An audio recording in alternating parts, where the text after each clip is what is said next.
Pozdrav svima i dobrodošli u STEM četvrtak. Danas ćemo se baviti utjecajem zraka na plutanje, odnosno gustoćom.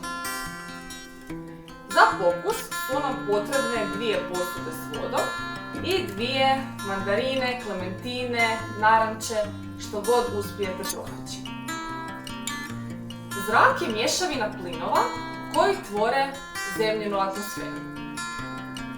Gustoća se može odrediti kao odnos mase, odnosno težine nekog tijela i prostora koje to tijelo zauzima.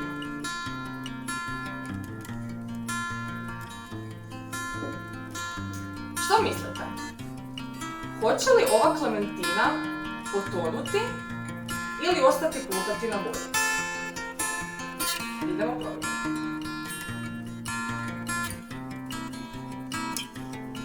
Klementina koja na sebi ima koru ostala je plutati na vodi. Hoće li se isto dogoditi i s klementinom koja nema koru? Idemo i to provjeriti.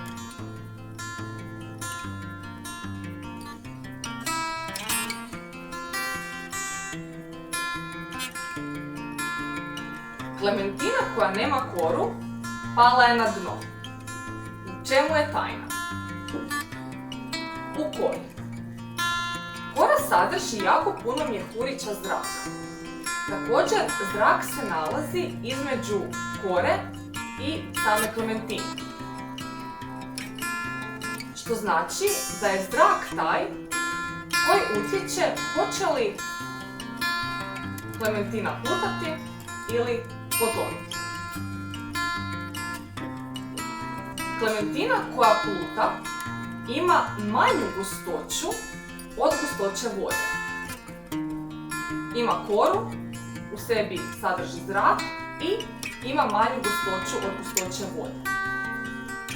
Klementina kojoj smo maknuli koru više nema toliko zraka i samim time ima veću gustoću od vode, zbog čega tone na dno.